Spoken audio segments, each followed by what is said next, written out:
बिस्मिल्लाहिर्रहमानिर्रहीम। अस्सलाम वालेकुम। कैपिटल टॉक में खुशामदेद। पाकिस्तान तहरीक इंसाफ के बानी चेयरमैन और साबिक वज़ीर आज़म इमरान ख़ान साहब की जो डिटेंशन है, यानी कि उनकी जो कैद है, उसके 3 साल पूरे हो रहे हैं 5 अगस्त को। और पाकिस्तान तहरीक इंसाफ के कुछ रहनुमा जो हैं उनका कहना है जी कि 5 अगस्त को हम एक नए लाइहा अमल का ऐलान करेंगे। दूसरी तरफ हुकूमत और तहरीक इंसाफ के दरमियान दोबारा मुज़ाकरात की कोशिशें भी नज़र आ रही हैं। कोशिशें दोनों तरफ से नज़र आ रही हैं, दोनों तरफ से दावे किए जा रहे हैं जी कि हम मुज़ाकरात के लिए तैयार हैं, लेकिन मुज़ाकरात हो नहीं पा रहे। तो इस सिलसिले में कल भी हमारे प्रोग्राम में गुफ्तगू हुई थी, आज उसका हम कुछ फॉलोअप करेंगे। और आज़ाद कश्मीर का जो इलेक्शन है उसमें पाकिस्तान तहरीक इंसाफ जो है हिस्सा नहीं ले रही, उसने बायकाट किया हुआ है। और आमने सामने हैं पीपल्स पार्टी और मुस्लिम लीग नून। और अब देखना यह है कि दोनों में से कामयाबी किसे हासिल होती है, अक्सरियत किसे हासिल होती है। तो इस सूरत हाल पर गुफ्तगू के लिए हमारे साथ मौजूद हैं इख्तियार वली खान साहब, वज़ीर आज़म के कोऑर्डिनेटर बराए इत्तलात और नशरियात और मुस्लिम लीग नून के रहनुमा, डॉक्टर निसार अहमद जट साहब पाकिस्तान तहरीक इंसाफ के रुकन कौमी असम्बली हैं, और जनाब आगा रफ़ीउल्लाह साहब पाकिस्तान पीपल्स पार्टी के रुकन कौमी असम्बली हैं। तो सबसे पहले थोड़ी सी बात कर लें, ये जो आज गौहर खान साहब ने कहा जी कि 5 अगस्त को हम एक नए लाइहा अमल का ऐलान करेंगे, उनका ज़रा बयान सुन लेते हैं उन्होंने क्या कहा। 5 अगस्त को खान साहब के कैद हक के 3 साल पूरे होने को आ जाएंगे। उस दिन को हम एक बड़े इवेंट के तौर पे मनाएंगे। हमने सब कुछ देखा, अदालतें देखी, 25 मरतबा हाई कोर्ट, 15 मरतबा सुप्रीम कोर्ट, हर अदालत गए, पार्लियामान में अपना रोल प्ले करने की कोशिश की, पार्लियामान में आवाज दबाई गई। हमने मुज़ाकरात के लिए कोशिश की, सियासी मसाइल का सियासी हल ढूंढने के लिए हमने कोशिश की, लेकिन किसी तरफ से वो जब नहीं हुआ, वो पेशकश के हद तक रहा। इसलिए अब इस मरतबा इंशाअल्लाह ताला रुकेंगे नहीं। आप इस मरतबा देखेंगे ये डिफरेंट होगा। आप इस मरतबा देखेंगे ये डिफरेंट होगा। क्या कौन रहा है बैरिस्टर गौहर खान साहब? तो निसार जट साहब थोड़ा सा बताएंगे कि इस दफ़ा अगर डिफरेंट होगा और ये दावा करने वाला भी बैरिस्टर गौहर खान है, तो क्या डिफरेंट होगा? जी बहुत बहुत शुक्रिया मीर साहब।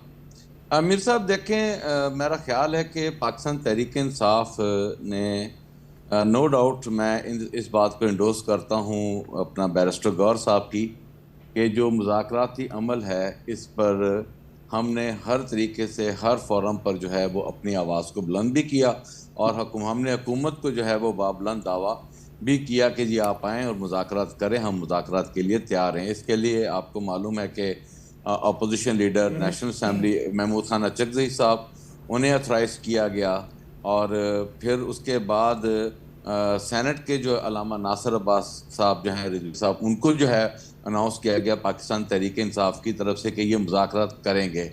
और ये मैं बिल्कुल कैटेगोरिकली आपके प्रोग्राम में मैं बता रहा हूँ कि मुज़ाकरात की कुछ पेशरफ्त भी नज़र आना शुरू हुई थी हमें गुज़िश्ता दिनों में।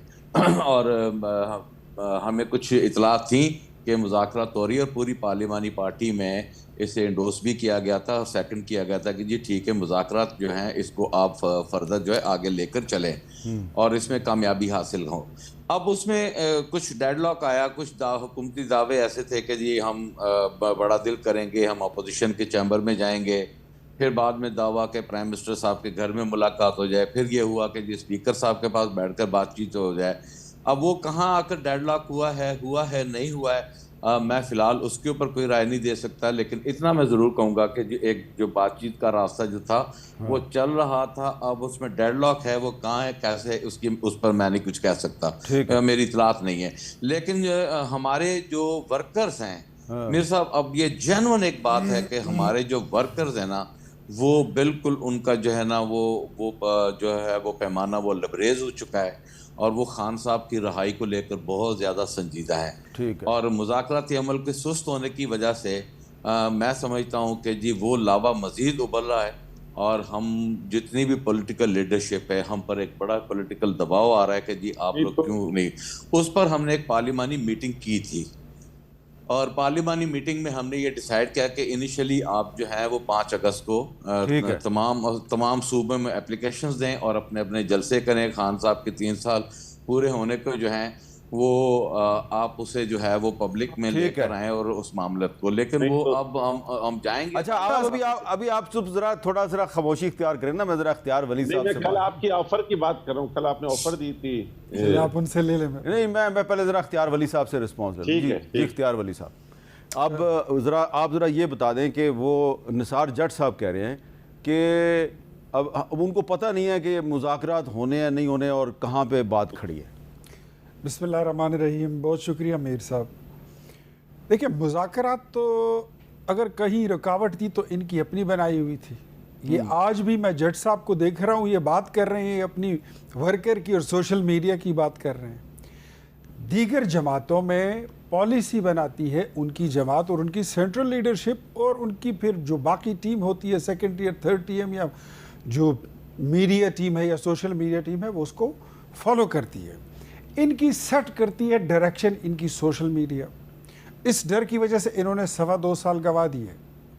हमारी तरफ से कोई मसला नहीं था। अच्छा, हमने तो वज़ीर आज़म ने इनको ऑन द फ्लोर कई बार मुज़ाकरात की दावत दी, लेकिन उस वक़्त तो ये लोग कहते थे कि हमने को वो 26 नवंबर वाला इन्होंने खेलना था, उसमें इन्होंने वक़्त ज़ाया किया। इनका ख्याल था कि शायद कोई लश्कर वश्कर आ जाएगा और उसके ज़रिए से ये लोग डर जाएंगे, तो ये बोलेंगे कि चलो अपने कैदी को लेके चले जाओ। वो एक वज़ीर आला साहब भी थे, वो भी पगड़ी वगड़ी बांध के कहते थे कफन बांध लिया सर पे। ये सारे दाव पेच ये आजमा चुके हैं। आज ये मुज़ाकरात की टेबल पर आ गए। मैं खुशामदीद कहता हूँ, हुकूमत इसको वेलकम करती है, पॉलिटिकल पार्टीज़ और डेमोक्रेटिक प्रोसेस इसको वेलकम करता है। आज ये अड़ गए हैं वेन्यू पर और मेन्यू पर कि वेन्यू क्या होगा, मेन्यू क्या होगा। मैं ये समझता हूँ कि पॉलिटिकल लोगों के पास एक नारा मस्ताना होता है, अपना एजेंडा होता है। वेयरएवर आप उनको जहाँ बुलाएंगे वो वहाँ जाकर अपना मौक़िफ़ देते हैं, डट कर देते हैं, अपनी बात करें। एक बात मैं खुल कर बता देता हूँ, जो खान साहब को सजाएं हुई हैं, व्हाट डू यू थिंक कि कोई लश्कर, कोई जलसा या जत्था या रैली, सपोज़ अवल तो पाकिस्तान तहरीक इंसाफ की वो बातें सारी हवा में उड़ चुकी है कि हमारी पार्टी सबसे बड़ी पार्टी है, हमारा लीडर सबसे मकबूल लीडर है। ऐसा नथिंग, इस तरह कोई चीज़ रही नहीं। ज़िमनी इलेक्शन सारे आप हार गए, कौमी इलेक्शन आप हार गए, खैबर पख्तूनख्वा में ज़िमनी इलेक्शन हरीपुर का आप हार चुके हैं, जीबी में आपके क्या रिज़ल्ट आए वो भी हमने देख लिया, और कश्मीर से भी आप माशाल्लाह दौड़ लगाने में ठीक ठाक नज़र आ रहे हैं। तो अगर आपको मुज़ाकरात का रास्ता मिल रहा है तो उसको इंजॉय करें, उससे कोई फ़ायदा ले, लेकिन ये बात जहन में रखें, चाहे 5 अगस्त हो, आप ये 5 अगस्त भी मनाएंगे, मुझे आपका अगला 5 अगस्त भी नज़र आ रहा है, और उसके अगले बाद अगला भी नज़र आ रहा है। जत्थेबाजी से, जुलूस से हमारे नर्व्स जो हैं वो आजमाए गए हैं। हमने 126 दिन इनको यहाँ पर आजमा के देखा था, इन्होंने हमारा टेस्ट लिया था।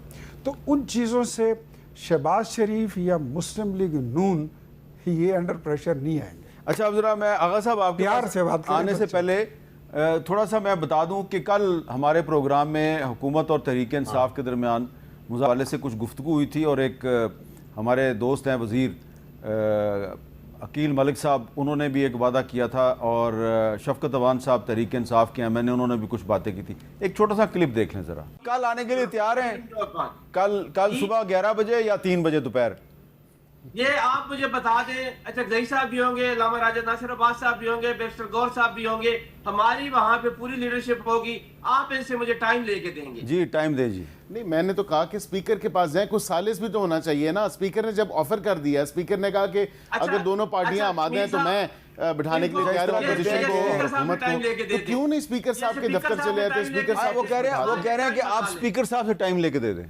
चले, मैं स्पीकर साहब के दफ्तर सुबह चला जाऊंगा। मैं उनको नहीं, सुबह नहीं, अभी आप फोन करें। मैं चले अभी स्पीकर साहब को फोन कर देता हूँ, मैं उनसे कह देता हूँ कि इस तरह बात हुई है प्रोग्राम में, तो आप इनको बुला लें, टाइम दे दें। अकील मलिक साहब जो हैं ये भी स्पीकर साहब से रब्ता करेंगे, और उसके बाद मैं खुद भी चेक करूंगा कि इन्होंने स्पीकर साहब से रब्ता किया या नहीं किया। मैं उनको काउंटर चेक कर लूँगा स्पीकर साहब से, और मैं उनसे पूछूंगा कि क्या अकील मलिक साहब ने आपको पैगाम दिया है कि शफकत अवान साहब ने यह कहा है कि वो कल अपनी पार्टी की क़यादत के साथ आपको मिलने के लिए आना चाहते हैं और वो हुकूमत से मुज़ाकरात के लिए तैयार हैं। फिर वो जो मुझे बताएंगे मैं आपको बता दूंगा। ठीक है जी, बिल्कुल दुरुस्त। अच्छा जी, मैंने फिर जो वादा किया था पूरी कौम के सामने तो मैंने उसको वादे के मुताबिक चेक किया कि अकील मलिक साहब ने स्पीकर कौमी असम्बली सरदार रियाज सादिक साहब को ये पैगाम दिया है या नहीं दिया कि शफ़क़त अवान साहब, अल्लामा नासिर अब्बास साहब और बैरिस्टर गौहर ख़ान साहब के हमरा उनको मिलना चाहते हैं। तो स्पीकर साहब से जब मैंने रब्ता किया तो उन्होंने मुझे अकील मलिक साहब का जो वॉइस मैसेज है जो उन्होंने स्पीकर साहब को भेजा था वो उन्होंने मुझे फॉरवर्ड कर दिया, और जिससे कि मुझ पर यह वाज़ेह हो गया कि अकील मलिक साहब ने वाकई उनको मैसेज दिया है कि जनाब PTI वाले आपको मिलना चाहते हैं। तो स्पीकर साहब ने मुझे ये जवाब दिया कि मैं इस वक्त पाकिस्तान से बाहर हूँ, 27 जुलाई को वापस आऊँगा और जैसा आप चाहते हैं वैसा करने के लिए तैयार हूँ। लेकिन स्पीकर साहब ने मुझे एक अल्लामा नासिर अब्बास साहब का क्लिप भेजा है। क्लिप में वो क्या कह रहे हैं वो मैं चाहता हूँ आप सब सुन लें। हमने उन्हें कहा है, जो मुझे मिलने आते वफाकी वज़ीर, उन्हें भी कहा है हमारी मुलाकात जो है कॉन्स्टिट्यूशन रूम जो पार्लियामेंट के अंदर है उसमें मुलाकात करा दें। ये कौमी असम्बली है, पार्लियामेंट है, उसका जगह है, वहाँ मिल लेंगे, वहाँ बात कर लेंगे। ठीक है, और सिलसिला आगे बढ़ा सकते हैं। प्राइम मिनिस्टर साहब से कहें वहाँ आ जाए, हम भी आ जाते हैं वहाँ। ये आप अगर पाबंद करें जी कि प्राइम मिनिस्टर ऑफिस में आओ, वहाँ आओ, भाई ये नहीं हो सकता है। या कहते हैं जनाब वाला के स्पीकर के ऑफिस में आ जाओ, कहते हैं स्पीकर भी तो फॉर्म 47 के लोगों की, वो स्पीकर कस्टोडियन नहीं बना है, लोगों को उठाया गया है, उसने नहीं रोका है, उसने अपनी जिम्मेदारियाँ पूरी नहीं की हैं। कॉन्स्टिट्यूशन रूम है, बेहतरीन जगह है जी, वहाँ बैठते हैं, बातचीत कर लेते हैं। तो वहाँ मिल आए बिस्मिल्लाह बात करते हैं, हमें जवाब का इंतज़ार है। तो ये जो स्पीकर साहब ने क्लिप मुझे भिजवाया है, इस क्लिप में अल्लामा नासिर अब्बास साहब कह रहे हैं कि स्पीकर जो है वो अपनी ज़िम्मेदारियां पूरी नहीं कर सके, वो फॉर्म 47 के स्पीकर हैं, इसलिए हम उनके पास जाने के लिए तैयार नहीं हैं। शफ़क़त अवान साहब ने कहा था कि हम जाने के लिए तैयार हैं और उन्होंने अल्लामा नासिर अब्बास साहब का भी जिक्र किया। अलबत्ता अब जब स्पीकर साहब वापस आएंगे तो उनसे ये बात दोबारा हो सकती है जी कि अगर शफ़क़त साहब आपके पास आना चाहें तो क्या आप तैयार हैं। तो जी अब आगा रफ़ीला साहब, अब सूरत सारी क्लियर है, तो अब पीपल्स पार्टी कोई इसमें ब्रिज बन सकती है, क्योंकि पीपल्स पार्टी आजकल आज़ाद कश्मीर में जो कालदम अवामी एक्शन कमेटी है उसके और हुकूमत के दरमियान एक ब्रिज बनने की कोशिश कर रही है। क्या पीपल्स पार्टी, मुस्लिम लीग नून और तहरीक इंसाफ के दरमियान ब्रिज बन सकती है कि इनके मुज़ाकरात शुरू हो जाएं? बिस्मिल्लाहिर्रहमानिर्रहीम, अल्लाहुम्मा सल्ली अला वाला आलि मोहम्मद। बहुत शुक्रिया मीर साहब। हर उस जगह पे जहाँ पर डिस्प्यूट हो, जहाँ पर मसाइल हो, पाकिस्तान पीपल्स पार्टी एक पॉलिटिकल ऑर्गेनाइजेशन है। हमेशा हमने पार्लियामान पे और डायलॉग पर बिलीव किया है, तो हम इनके लिए बिल्कुल हर किस्म की फैसिलिटेशन के लिए तैयार हैं। लेकिन बात वही है कि जब आप कहते हैं कि कॉन्स्टिट्यूशन रूम नंबर 5, जो कमेटी रूम नंबर 5 है, जो बड़ी तारीखी जगह है, उसमें आप बोल रहे हैं बैठेंगे, लेकिन वो आप किस हैसियत से बैठेंगे? कस्टोडियन ऑफ द पार्लियामेंट तो फिर सरदार रियाज सादिक साहब हैं, जो आपके बकौल प्लेटफॉर्म के हैं, आपके बकौल के ऐसे हैं या वैसे हैं। देखें, कुछ चीज़ें ऐसी हैं कि पाकिस्तान तहरीक इंसाफ को हक़ाइक़ पर चलना चाहिए। अब इस सोशल मीडिया के मवाद का, और 5 साल उसको जेल के अंदर हो गए, आप अपने वर्कर्स को कहें कि हमारे एहतजाजी जलसों से या इनसे बात नहीं पड़ी समझेगी, हमें कोर्ट में जाके अपने केसेस का सामना करना चाहिए, नंबर 1। नंबर 2, अगर आपको पार्लिमानी तौर पे पार्लियामान का हिस्सा बनना है तो आपको चाहिए कि तमाम लोग कायमा कमेटीज़ में आएँ, ताकि एक पार्लियामानी जो सिस्टम है, जो प्रोसेस है, जो आपका, उसको फॉलो करें। आप ये नहीं है कि जो आपको सूट करता है वो आप बोलें कि जी ये तो मैं शरई निज़ाम से करूँगा, जो आपको उस तरफ से आप बोले नहीं ये मैं कानूनी हिसाब से करूँगा। जब आपका दिल करे कुछ क्लिप बनाया सोशल मीडिया पे, फ़र्क ये पड़ेगा जो अभी गौर साहब ने कहा है कि 5 अगस्त इस दफ़ा आप देखेंगे फ़र्क ये पड़ेगा कि नई गालियाँ होंगी, नए किस्म के मीडिया पे आपको चीज़ें सुनने को मिलेगी। इनको चाहिए कि पार्टी के अंदर डिसिप्लिन लेके आए। जी निसार जाट साहब, आगा रफ़ीला साहब की भी आपने बात सुन ली, तो ये बताएं कि वो कह रहे हैं कि आपको कायमा कमेटियों में वापस आना चाहिए। अगर आप कमेटी रूम नंबर 5 में बैठ के हुकूमत से मुज़ाकरात के लिए तैयार हैं तो कायमा कमेटियों में भी वापस आ जाए, इसमें क्या हर्ज है? मीर साहब देखें, कायमा कमेटियाँ, ये दीगर मामला जो है ना, ये सेकंड है। ये इतने ज़रूरी अब मैं नहीं समझता हूँ कि इस बहस में उनका दाखिला करना ज़रूरी है। मुज़ाकरात का जो अमल है ना, वो उसकी बुनियाद कोई और है। कि आप मुज़ाकरात हुकूमत से जो करना चाह रहे हैं किस बात पे करना चाह रहे हैं, क्यों करना चाह रहे हैं। तो मेरा ख्याल है कि हुकूमत जो है ना, ये जिस तरह का इख्तियार वली साहब का जो अभी आपने उनकी बात सुनी कि जैसे धमकी अमेज़ रवैया उन्होंने अपनाया कि हमें पता है कि क्या कर लेंगे, क्या हो गया, कैसे कर लेंगे। मेरा ख्याल है कि पूरे पाकिस्तान के अवाम को पता है कि जो रवैया आप लोगों ने अपनाया, जो यहाँ पर पुलिस गर्दी हुई, यहाँ पर झूठे मुकदमात, और आज तक जो है आप लोगों ने यहाँ पर ना किसान की इज्जत छोड़ी, ना अपने मजदूर की इज्जत छोड़ी, किसी को भी आपने नहीं बख्शा।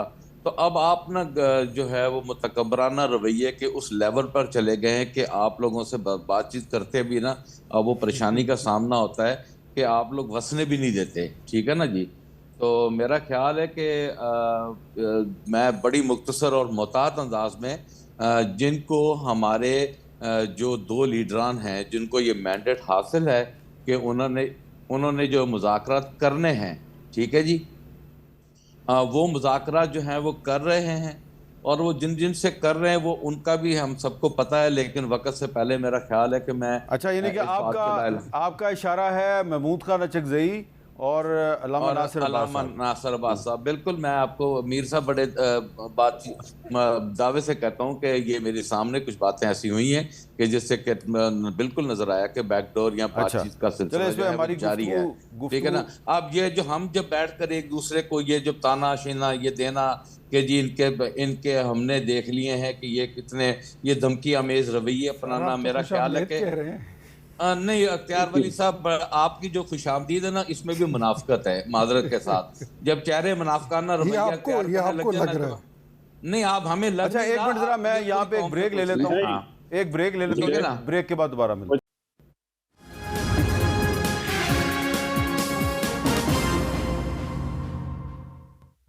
कैपिटल टॉक में दोबारा खुशामदीद। और ये आप देख रहे हैं इख्तियार वली साहब फ़ोन पे किसी से बात कर रहे हैं। इख्तियार वली साहब खैरियत थी? आप किससे बात कर रहे थे? हाँ, असल बात है मीर साहब, मैं बात कर रहा था, देखिए हम पॉलिटिकल कारकुन हैं। हाँ। और मैं खुद चाहता हूं कि मुज़ाकरात हों। मुज़ाकरात की मेज़ यही जमहूरियत की हुस्न है, बात करना, डायलॉग करना। मैं कहा आप वक्फा करके अब दोबारा आएंगे तो आप पूछेंगे। तो मैंने अकील मेरे भाई हैं, छोटे भाई हैं, मैंने कहा उससे भी थोड़ा कम टाइम में मैं कुछ अपनी एफर्ट कर लूँ। तो थैंक्स टू हिम मैंने सरदार साहब को कॉल की, स्पीकर साहब को, he is out of country. मैंने मैसेज किया, उन्होंने कॉल कर ली। वो कहते हैं कि I am in touch with barrister Gohar, Amir Dogar, Asad Qaiser और 2-3 नाम उन्होंने और बताए। और कैटेगोरिकली उन्होंने बता दिया कि महमूद अचकज़ई साहब मेरे पास नहीं आएंगे। अच्छा, बिल्कुल नहीं आएंगे। अल्लामा राजा नासिर अब्बास साहब नहीं आएंगे। तो इसका मतलब है कि जो अयाज सादिक साहब ने जो मुझे क्लिप भेजा, उस क्लिप में जो नासिर अब्बास साहब ने कहा वही बात है। मैं अब आपको मजे की बात बताऊं, जो मैंने इससे पहले बात की यही बात सब की है। और ये सोच हर जगह पर बड़ी जामे और मुस्तनद पाई जाती है कि इनको ड्रैग कर रहा है इनका सोशल मीडिया। महमूद खान साहब तब तक अपोजिशन लीडर हैं और अल्लामा राजा नासिर अब्बास साहब जब तक मुज़ाकरात शुरू नहीं होते। जिस दिन मुज़ाकरात शुरू होंगे ये इनकी वक़्त और वैल्यू ख़त्म हो जाएगी। और एक बात और आपको बता दूं, बड़े मज़े की बात, ये मुज़ाकरात अब अगर रह गए ना, ये हमारी तरफ से नहीं रहेंगे, ये इनकी तरफ से रहेंगे। कोई कसर अगर रहेगा इनकी तरफ से रहे। और साथ में ये ऐड कर दूं, why don't they speak over the floor of the national assembly. Barrister Gohar को फ्लोर मिला, बावजूद इसके कि उनकी बारी नहीं थी, लेकिन उनको फ्लोर स्पीकर ने दिया। लेकिन उन्होंने मुज़ाकरात की बात नहीं की। कोई इनका लीडर मुज़ाकरात की बात फ्लोर ऑफ द हाउस से नहीं करता, टीवी पर आकर सिर्फ अपनी सोशल मीडिया उसमें रंग भरने के लिए और लोगों को इंगेज रखने के लिए। सो अगर ये ड्रामाबाजी है तो मेरे ख्याल में इसको बंद होना चाहिए। And if they are serious in मुज़ाकरात इन डायलॉग थिंग तो दे शुड कम फॉरवर्ड। हुकूमत ने अपनी जिम्मेदारियां पूरी कर ली है, अब जो कोई बार होगा तो वो इनके कांधों पर। अच्छा, इसका थोड़ा जवाब दे देंगे निसार जट साहब, फिर मैं रफीला साहब के पास आता हूँ। देखें मीर साहब, मैं फिर बहुत मोहतात अंदाज में बात करना पसंद करूंगा कि मुज़ाकरात जो हैं जिनके साथ होने उनके साथ चल रहे हैं ना। अली ये अपना क्या नाम है इनका, इख्तियार वली साहब, ना तो ये अपना वक्त ज़ाया करें, ना इनसे किसी ने बातचीत करनी है, ना ये डिज़र्व करते हैं, ठीक है ना। जिनके साथ बातचीत चलनी है वो मुझे पता है कि वो बंगले कौन से में आकर बैठते हैं, कहाँ पर क्या बात कर रहे हैं, वो सारा कुछ चल रहा है, ठीक है ना। सुप्रीमेसी के गीत क्यों गाते हैं? तो फिर ये सिविल सुप्रीमेसी के लिए गाने क्यों तराने गाते हैं हुजूर? ये जो आप फिर कहते हैं बारी बारी कर ले, सिविल सुप्रीमेसी तो मजा नहीं आता ना। बर्दाश्त करें सर, बर्दाश्त सर, मैं तो कर रहा हूँ, आपसे नहीं हो रहा। आपने नहीं, मैं आप मेरे भाई हैं, देखे ना। अब ये प्रोग्राम में बैठकर एक दूसरे के खिलाफ मतलब बात, मुझे क्या जरूरत पड़ी है, लेकिन हकीकत यही है ब्रदर। आपसे किसने बात करनी है यार? आप ही करेंगे। अपनी एनर्जी जाया कर रहे हैं, जिन्होंने बात करनी है वो कर रहे हैं और वो अच्छा, एक वैसे अल्लाह करेगा, खैर कोई नहीं, ऐसी कोई बड़ी बात नहीं है, ठीक है, अच्छी बात है प्राइम मिनिस्टर आए, लेकिन अगर अच्छी बात होती, प्राइम मिनिस्टर साहब अगर बड़े दिल का मुजाहरा करते, वो महमूद खान अचकजई साहब के साथ साथी रहते, खुद चले जाते उनके चैम्बर में, कहते यार आओ मामला बैठकर हल करते हैं, कोई बड़ी बात नहीं थी, ये इतनी लिटिगेशन होनी नहीं थी। अगर आप ये कहते हैं कि महमूद खान अचकजई साहब की बड़ी अना है, तो यार शहबाज शरीफ साहब किस बात की अना दिखा रहे हैं? वो क्यों दिखा रहे हैं? वो तो प्राइम मिनिस्टर पाकिस्तान है ना, वो तो हाउस का इंचार्ज है, आ जाते हैं ना वहां पर, आकर बात कर लेते हैं महमूद खान। अच्छा नहीं, क्या अब मेरा ख्याल है कि अब निसार जट साहब आपने अपनी बात क्लियर कर दिया कि आप किसी ऐसे आदमी से या ऐसे अनासर से बात कर रहे हैं जिनका नाम आपने नहीं लिया। सर नहीं, मैं कैटेगरिकली बात क्लियर कर दूं, जो लोगों का मैं इशारा दे रहा हूं वो प्योर पॉलिटिकल लोग हैं। अच्छा, पॉलिटिकल लोग हैं। हाँ, ये डायलॉग बैकडोर बैंगलोर में मीटिंग का जो सर उसका भी मैं जिक्र कर देता हूं, वो पॉलिटिकल लोगों के साथ है। बता दें थोड़ा सा। अच्छा, अब ये बताएं आगा रफीला साहब कि ये जो मुज़ाकरात हैं इसके बारे में अब सूरत हाल जो है वो तो वही लोग बताएंगे जिनका नाम ना निसार जट साहब ने लिया है ना, और ना ही इख्तियार वली साहब फिलहाल लेना चाह रहे हैं। हो सकता है मैं चबा गया हूँ, आप चबा, अच्छी बात है आपने चबा लिया ताकि मुज़ाकरात हो जाए, बर्बाद ना हो जाए। लेकिन ये बताएं, वजह से ये बताएं आगा रफीला साहब कि पीपल्स पार्टी भी कोशिश कर रही है आज़ाद कश्मीर में को मुज़ाकरात करने की, और उसमें कल हमें पता चला कि बिलावल भुट्टो जरदारी साहब मौलाना फजलुर रहमान साहब के राब्ते में है, और मौलाना फजलुर रहमान को बिलावल साहब ने बताया कि मैं हुकूमत के राब्ते में हूँ। उन्होंने कहा मैं हुकूमत के राब्ते में हूँ। अच्छा, और मेरे पास एक ख़त भी है, वो जो जम्मू कश्मीर जॉइंट अवामी एक्शन कमेटी है उसने एक बिलावल साहब को ख़त भी लिखा है, उसमें उन्होंने कहा जी कि आप हमारी आवाज़ बने। तो क्या लग रहा है आपको कि ये जो पीपल्स पार्टी वहाँ पर जो किरदार अदा कर रही है उसमें कोई कामयाबी होगी आपको? जी मीर साहब, थोड़ी देर पहले मेरे भाई निसार जट साहब ने एक बात की, मैं सिर्फ रिकॉर्ड की दुरुस्तगी के लिए मैं बोल रहा हूँ कि कम से कम पीटीआई ये बात ना करे। मियाँ शहबाज शरीफ साहब अगर चले जाते हैं तो उनका बड़ापन है और होना चाहिए, ये पॉलिटिकल लोगों को अच्छा गुड जस्टर देना चाहिए। अगर लीडर ऑफ अपोजिशन के पास चले जाए कोई बुरी बात, लेकिन कम से कम निसार जट साहब इसलिए ना बोले कि उनके प्राइम मिनिस्टर उस वक्त के वो कहते थे कि मैं इनसे हाथ मिलाने को रवादार नहीं हूँ, और मुख्तलिफ नेशनल सिक्योरिटी इशूज़ के ऊपर वो कभी भी नहीं आते थे, बात नहीं करते थे। तो इसलिए ये लोग ये बात ना करें। तो फिर ये अपना हुकूमत ना दावा करे यार, छोड़े ना फिर अपना ये फिर नहीं। आप भाई है मेरे, देखें वो अगर वो नहीं, आप अगर ये आपने मेरा नाम लेकर आपने मेरा नाम लेकर बात की ना, देखें ना, नहीं मेरा भी अखलाकी फर्ज बनता है कि फिर प्राइम मिनिस्टर ना ड्रामेबाजी करें अपोजिशन बेंचेस पे आके हाथ मिलाने की, ना ड्रामेबाजी करें कि जी हम यहाँ पर क्यों फिर फाटा और पाटा के मामले पर प्राइम मिनिस्टर चल कर आए। यार छोड़ें, ये दो ये शीशे के दो रुख ना बने, एक ही रुख बने यार। अगर तो संजीदा है तो संजीदा हो, नहीं है संजीदा तो छोड़ेंगे। अच्छा जट साहब, जरा आपकी मेहरबानी होगी कि बारी बारी बात करें ना, एक दूसरे की गुफ्तगू में मुदाखलत ना करें प्लीज। तो मैं मीर साहब वसत एहतराम इनके, मैं सिर्फ एक पॉलिटिकल वर्कर की हैसियत से ये बात की है कि अगर मैं आपसे तवक्को रखता हूँ तो आपको भी यही तवक्को के मुताबिक, वो इंसान को इंसान से तकलीफ नहीं, इंसान को इंसान से वाबस्ता तवक्कुआत तकलीफ देते हैं।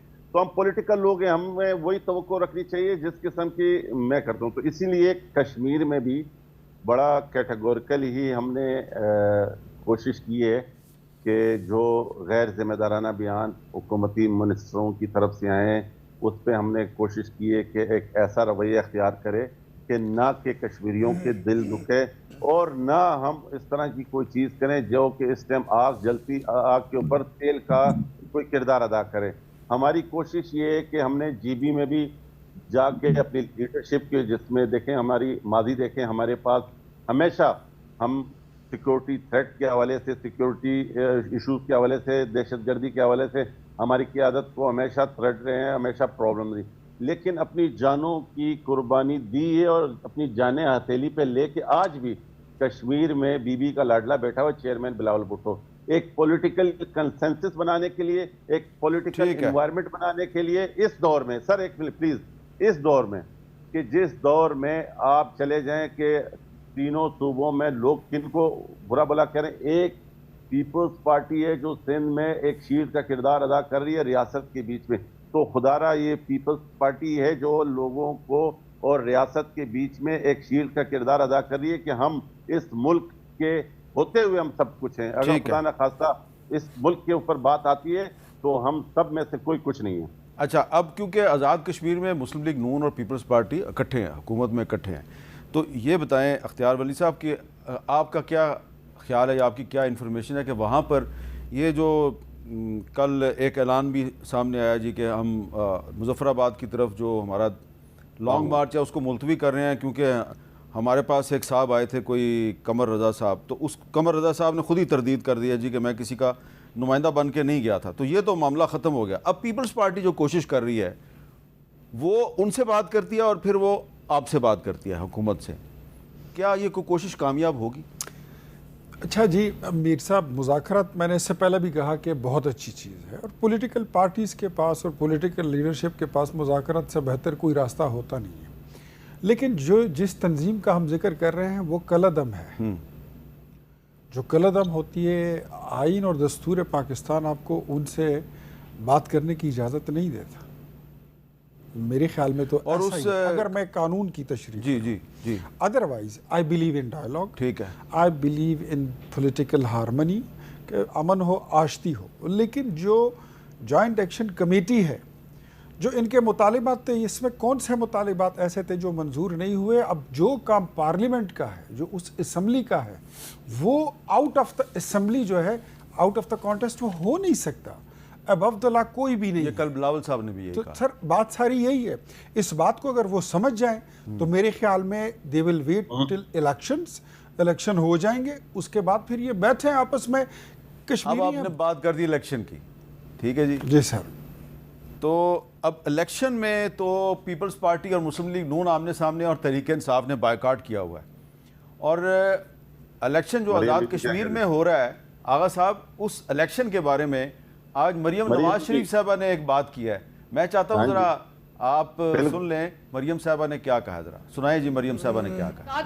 आज़ाद कश्मीर में भी इलेक्शन होने जा रहे हैं। मैं आज की अपनी तकरीर में आज़ाद कश्मीर के लोगों से हाथ जोड़ के अपील करना चाहती हूँ कि खून खराबे का साथ ना दें, मुस्लिम लीग नून को वोट दें, ऐसी जमातों को वोट ना दें जिनको काम करना नहीं आता, जिनको परवाह नहीं है, जो क्रिमिनल नेग्लिजेंस बरतते अपने अवाम के साथ। हुक्मरान को तो नींद नहीं आनी चाहिए रात को। साहब ये कौन से लोग हैं कि जिनको काम करना नहीं आता, देखिए जिनको काम करना नहीं आता और क्रिमिनल नेग्लिजेंस करते हैं। अब पीटीआई तो वहां पे है नहीं है, वो तो इलेक्शन में हिस्सा नहीं ले रही, तो मरियम नवाज शरीफ साहबा ने किसको कहा है, ये जरा बताएंगे आप? चाचा भतीजी का मसला है, तो इसलिए देखें मियां साहब ने बड़ा कैटेगोरिकली, जब जीबी आए थे तो उन्होंने जीबी के लोगों से गिला किया कि मैं अब जो है ना और वो नहीं करूँगा, उन्होंने उल्टा गिला किया। तो मरियम बीबी बड़े मियाँ साहब के उस को लेगेसी को आगे चला रही हैं, चाचा से नाराज हैं क्योंकि वो चाचा नहीं देखे ना, ये तो अब चाचा के बारे में तो उन्होंने नहीं कहा कि उनको काम ना, यहाँ पर उनका कोई जिक्र बनता है। हाँ देखे तो ना, फिर ये तो आगा साहब अब आप ये तो यहाँ उनका आगा कोई साहब जिक्र बनता भी नहीं। अब आप गुगली मारने की नहीं। कोशिश कर रहे हैं, लेकिन वो सुने फुल तो टॉस सही हो गई ना। है। अख्तियार वली ने छिक्का मार देना इस पे। अरे, इनकी गेंद हाथ से गिर गई है। मैं इंतजार करूंगा इख्तियार वली के छक्के की, ताकि मैं कैच पकड़ूं। मसला ये है कि उन्होंने किसी का नाम नहीं लिया है, और इस टाइम आजाद कश्मीर में हमारे साथ गवर्नमेंट के एहतियाती हैं मुस्लिम लीग नून, और हाँ। फेडरल में गवर्नमेंट है मियां शहबाज शरीफ की, तो इसलिए रिस्पॉन्सिबिलिटी फिक्स बनती है ज्यादा जो कि ऑलरेडी मुस्लिम लीग नून पे, और कश्मीर अमूर के उसके वजीर हैं अमीर मकाम साहब। तो ये नाहिली अपने वजीर और ये आजम का बात नाम जो ही नहीं कर ले रहे रहे, हैं, उनको भूल ही गए। वो कश्मीर के देखे ना बात, फिर वो ये हम तो वहाँ बैठे हुए हैं ग्राउंड में, उन लोगों के बीच में बैठे हुए हैं, कश्मीरियों के बीच में बैठे हैं, और हम कह रहे हैं कि हम पार्ट ऑफ कश्मीर है, कश्मीर हम में से, हम कश्मीर हमारी शहरक है, ये हम पाकिस्तान। अच्छा चले, वो तो ठीक है, लेकिन जरा ये बताएं आगा साहब, वो फैसल मुमताज राठौर किस इलाके का वजीर आजम है? बाग, हाँ कश्मीर बाग। अच्छा, तो उसकी कोई जिम्मेदारी नहीं बनती? क्यों नहीं बनती? वो बैठे नहीं है, सारे इंतजाम बैठे ही है बस। ये तो अब आप देखें। वो मैंने वैसे इसलिए पूछा है कि मरियम साहबा ने कहा है कि उनको वोट ना दें, आज़ाद कश्मीर में उनको वोट ना दें जिनको काम करना नहीं आता। तो वहाँ पे शहबाज शरीफ की हुकूमत नहीं, फैसल मुमताज़ राठौर की हुकूमत है। नहीं सर, देखें फैसल राठौर के ऊपर, जिस चीज़ के ऊपर ये एक्शन कमेटी और ये मुख्तलिफ लोग शोर कर रहे हैं, ये इसीलिए कर रहे हैं कि मीठा मीठा आप कड़वा कड़वा तू, जब चीजें जब इनके मुफाद में होती है तो फिर बैठो, और जब ना हो तो फिर अच्छा, ये बात चले। गलत है। ठीक है, ठीक है। अब जरा मैं इख्तियार वली साहब से पूछ लेता हूँ, देखते हैं चौका मारते हैं, छिक्का मारते हैं ना जी, या फुल टॉस पे बोल्ड हो जाते हैं। मैं न छक्का मारता हूँ ना, मैं बिल्कुल नहीं। मैं सिर्फ इतना कहूँगा, जो मरियम बीबी ने क्रिमिनल नेग्लिजेंस की बात की है, उनका इशारा उस तरफ है कि अगर टाइमली जॉइंट एक्शन कमेटी को डील कर लिया जाता तो शायद ये मामलात इस पॉइंट तक, पॉइंट ऑफ नो रिटर्न तक ना पहुंचते जहां पर आज पहुंचे हैं। और ये जिम्मेदारी कली तौर पर ये वहां के प्राइम मिनिस्टर फैसल राठौर साहब की थी। ठीक है। जहां तक अमीर मकाम की जिम्मेदारी थी, तो अमीर मकाम साहब ने अपनी जिम्मेदारियां उस वक्त पूरी की थी, उनको इंगेज भी किया था, उनके साथ मीटिंग्स भी की, मुज़ाकरात भी किए। बहरहाल जितनी उनकी कैपेसिटी थी उन्होंने अपने हिस्से की हिम्मत कर डाली, but Faisal Rathore did nothing. Criminal negligence, जी जनाब अब तो क्लियर हो गया। इख्तियार वली साहब ने क्लियर कर दिया है कि मरियम नवाज शरीफ साहब का इशारा वज़ीर आज़म आज़ाद कश्मीर फैसल मुमताज़ राठौर की तरफ था। देखें, जिन लोगों का मैं आज भी कहूँगा, दोबारा उन एक्शन कमेटी के मौक़िफ़ की अगर मुस्लिम लीग नून तायद करके ऐसे बयान दे के तायद करना चाहती है तो बेशक करें। जब आप कहेंगे कि हम पाकिस्तान से इतनी सीटें लेके चल रहे हैं, जब आप कहेंगे कि जी हम उनको कश्मीरी नहीं मानते, जब आप कहें तो फिर आप उनको कुछ भी कह सकते हैं। बात यह है कि मैंने कहा कि इस टाइम खुदारा कश्मीर के ऊपर तेल का किरदार अदा न करें, फायर फाइटर बने, वहाँ पर आग को बुझाएं और ऐसे मामलात बनाएं कि कश्मीरी जिस तरीके से हमारी शहरक है उस तरीके से लें। शहरक के साथ मजाक नहीं करते हैं sir, we did our best. एक इलेक्शन एक गुजर जाएगा। देखें, हम इससे पहले इमरान खान के दौर में इलेक्शन हम जीते थे और इन्हीं सीटों की वजह से हमसे छीना गया था। हम फिर पॉलिटिकल निज़ाम और उस पर बिलीव रखते हैं। हमने उस वक्त को सहा और फिर दोबारा आज इलेक्शन मुहिम में चेयरमैन बिलावल भुट्टो वहाँ पर एक इलेक्शन के मोमेंटम बना रहे हैं, लोगों को इस बात पे राजी कर रहे हैं कि निकलो और बैलेट के जरिए चेंज लेके आओ, बैलेट पेपर के जरिए अपने फैसले करो। ठीक है। लेकिन अगर पाकिस्तान मुस्लिम लीग नून का यही रवैया रहेगा कि जब आप हमारे साथ पार्टनरशिप में आते हैं तो मीठा मीठा आप कड़वा कड़वा तू, ऐसा नहीं चलेगा। जी अख्तियार वली साहब, हमारा मुकाबला भी होगा इनके साथ। हम डिफरेंट आइडियालॉजी की पार्टीज़ हैं और हमारे ये दोस्त भी हैं, हमारे इत्तेहादी भी हैं बहुत सारी जगहों पर। हम इनको इतना सिर्फ बता दें कि आपको बुरी तरह शिकस्त देंगे और उसके बाद हुकूमत साजी में फिर आपको अपने साथ शामिल करेंगे। अच्छा, आप पहले आप हमारे साथ आज़ाद चलेंगे। कश्मीर में शिकस्त देंगे, फिर इनको हुकूमत में शामिल कर लेंगे। इसका मतलब है इनको 3-4 सीटें तो मिल जाएंगी ना? ये तो खैर ये तो फैसला, ये अवाम का फैसला है, let them decide.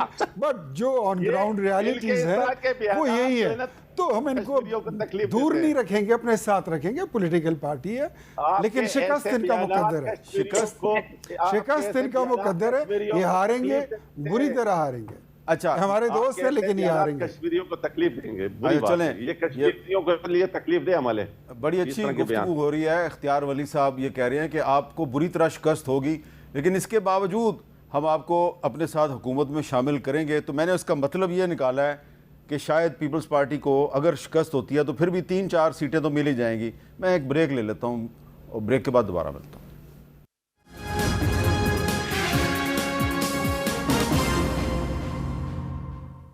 Capital talk में दोबारा खुशामदेद।